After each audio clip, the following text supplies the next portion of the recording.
வணக்க மக்களே.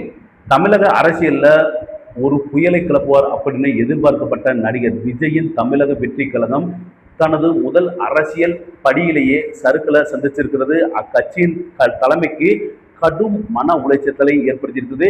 கோடிக்கணக்கான தொண்டர்கள் இருக்கிறாங்க அப்படின்னு மார்தட்டிய நிலையில வேட்பாளர் விருப்ப மனு தாக்கலில் நிலவும் வெறிச்சோடிய நிலை விஜய மிகுந்த அதிருப்தியில் ஆழ்த்தி இருப்பதாகவே அக்கட்சியின் வட்டாரங்கள் தெரிவிக்கிறது. நடிகர் விஜயின் தமிழக வெற்றி கழகம் மிகுந்த எதிர்பார்ப்புகளுக்கு மத்தியில் தனது தேர்தல் பணிகளை தொடங்கி இருக்கிற நிலையில தற்போது ஒரு பின்னடைவை சந்தித்துள்ளதாகவே தகவல் வெளியாகி இருக்குது. கட்சியின் உட்கட்டமைப்பு மற்றும் பலத்தை நிரூபிக்கும் விதமாக அறிவிக்கப்பட்ட வேட்பாளர் விருப்ப மனு தாக்கல் எதிர்பார்த்த அளவு வரவேற்பை பெறாதது கட்சி தலைமைக்கு பெரும் அதிர்ச்சியில் ஆழ்த்தி இருக்கிறது. கடந்த பிப்ரவரி 3ஆம் தேதி கட்சியின் பொதுச் செயலாளர் என் ஆனந்த் வெளியிட்டுள்ள அறிவிப்பின்படி தமிழகத்தின் 234 தொகுதிகளுக்கும் போட்டியிட விரும்புவோர் பிப்ரவரி 6ஆம் தேதி முதல் 14ஆம் தேதி வரை பனேரில் உள்ள கட்சி தலைமையகத்தில் விண்ணப்பங்களை சமர்ப்பிக்கலாம் அப்படின்னு சொல்லப்பட்டிருந்துச்சு. இதற்காக விண்ணப்ப கட்டணமாக 100 ரூபாயும் வசூலிக்கப்பட்டுச்சு. பல ஆயிரம் பேர் இந்த விண்ணப்பத்தை வாங்கியும் சென்றாங்க.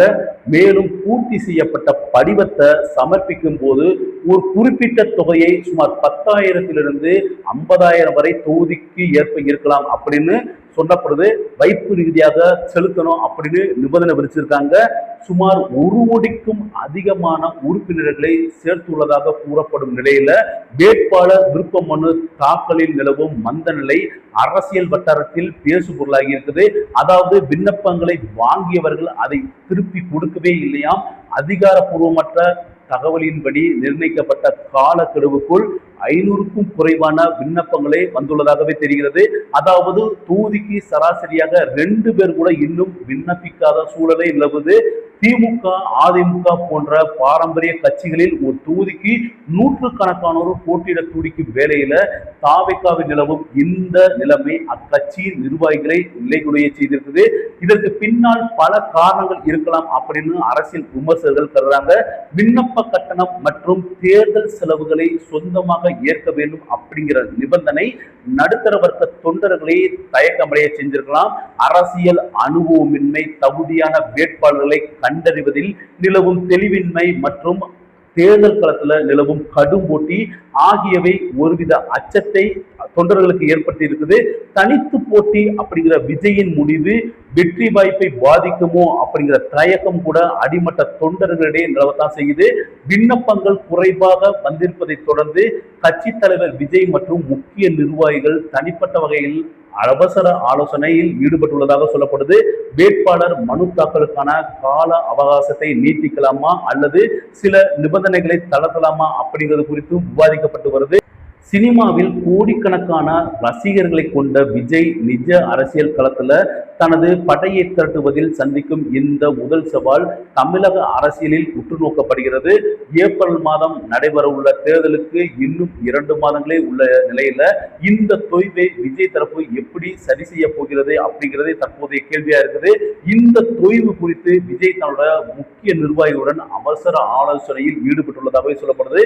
பிப்ரவரி 14 முடிந்த காலக்கெடுவை நீட்டிப்பதன் மூலம் கூடுதல் மனுக்களை பெற முடியுமா? பண வசதி இல்லாத ஆனால் செல்வாக்குள்ள தொண்டர்களுக்கு கட்சி நிதி வழங்குமா? தனித்து போட்டு அப்படிங்கிற முடிவுதான் தொண்டர்களிடையே ஒருவித தோல்வி பயத்தை ஏற்படுத்தி இருக்கிறதா அப்படிங்கிற கோணத்திலையும் விவாதிக்கப்பட்டு வருகிறது. சினிமா திரையில எதிரிகளை ஒற்றை ஆளாக வீழ்த்தும் விஜய் நிஜ அரசியல் களத்துல தனது படையினரையோ திரட்ட முடியாமல் தவித்து வருவது அவரது அரசியல் எதிர்காலத்திற்கு ஒரு பெரிய சவாலாக இருக்குது. தேர்தலுக்கு, அதாவது ஏப்ரல் மாதம் நடத்தப்படுற தேர்தலுக்கு இன்னும் சில நாட்களே இருக்கிற நிலையில இந்த தளபதி தனது வியூகத்தை எப்படி மாற்றப் போகிறார் அப்படிங்கிறத நாம பொறுத்து தான் பார்க்கணும். சட்டமன்ற தேர்தலில் திமுகவை தோற்கடிக்க எப்படியாவது ஆட்சியை பிடிக்க அதிமுக பாஜக கூட்டணி தீவிரம் காட்டி வர்றாங்க. ஆனால் கடந்த முறை கூட்டணி வகித்த தேமுதிக உள்ளிட்டோரை கூட அவர்களால் தக்க வைக்க முடிய சூழ்நிலை இருக்குது. மறுபக்கம் அதிமுகவின் சீனியர் நிர்வாகிகளும் கட்சி மாறிட்டு வராங்க. அதிமுக முன்னாள் சபாநாயகரும் கொங்கு பகுதியின் சீனியர் நிர்வாகியுமான சபாநாயகர் தனபாலுவின் மகன் லோகேஷ் தமிழ்ச்செல்வன் தாவேக்காவில் இணைஞ்சிருக்கிறது பரபரப்பை ஏற்படுத்தி இருக்கிறது. இதற்கு கொங்கு அதிமுகவர் அவரை கடுமையாக விமர்சனிச்சுட்டு வர்றாங்க. சேலம் மாவட்டத்தை சேர்ந்தவர் தனபால். அதிமுகவின் சாதாரண தொண்டனாக எளிய பின்னணி கொண்ட அவர் பட்டியலின சமூகத்தை சேர்ந்தவர் என்பதால் கட்சிக்குள்ளேயே ஒடுக்குமுறைகளை சந்திச்சாரு. இதை கேள்விப்பட்ட முன்னாள் முதலமைச்சர் ஜெயலலிதா அவருக்கு அடுத்தடுத்த பதவிகளை கொடுத்தாங்க. சங்ககிரி மற்றும் அவிநாசி தொகுதிகளில் தலா 2 முறை, ராசிபுரம் தொகுதியில் 1 முறை எம்எல்ஏ இருந்தார். அதிமுக ஆட்சியில சபாநாயகராகவும் இருந்தாரு. இவரின் கதையை தருவிதால் மாரி செல்வராஜ் இயக்கத்துல உதயநிதி ஸ்டாலின் நடிப்புல மாமன்னன் திரைப்படம் எடுக்கப்பட்டுச்சு. தனபாலின் இப்போது அவிநாசி தொகுதியில் சிட்டிங் எம்எல்ஏ கூட இருக்கிறாரு. அவரோட மகன் தமிழ்ச்செல்வன், அதாவது லோகேஷ் தமிழ்ச்செல்வன் அப்படிங்கிற எம்பிஏ பட்டதாரி இப்போ அதிமுகவுல ஆக்டிவா தான் இருந்தாரு. அதிமுகவின் அவிநாசி தொகுதியின் ஐடி விங் பொறுப்பாளராகவும் எம்ஜிஆர் இளைஞர் அணி மாநில இணை செயலராகவும் பதவி வகித்து வந்தாரு. கடந்த 2024ஆம் ஆண்டு நாடாளுமன்ற தேர்தலில் நீலகிரி மக்களவை தொகுதியில் அதிமுக வேட்பாளராக போட்டிட்டாரு. திமுகவின் ராசா மற்றும் பாஜகவின் முருகன் ஆகியோரை எதிர்த்து போட்டியிட்டவர் தான் இந்த லோகேஷ். 2026ஆம் ஆண்டு தேர்தலுக்காக அதிமுகவுல விருப்ப மனுக்கள் வாங்கப்பட்டு வருது. தனபாலுக்கு உடல் நலம் பாதிக்கப்பட்டுள்ளதால் அவிநாசி தொகுதியில் போட்டியிடுவதற்காக லோகேஷ் கட்சி தலைமையுடன் கடந்த மாதம் விருப்ப மனு அளிச்சிருந்தாரு. கடந்த சில நாட்களுக்கு முன்பு வரை அதிமுகவுல பயங்கரமாக ஆக்டிவ்ல இருந்த லோகேஷ் சில நாட்களுக்கு முன்பாக விஜய் முன்னிலையில தாவேக்கால இணைஞ்சிருக்கிறாரு.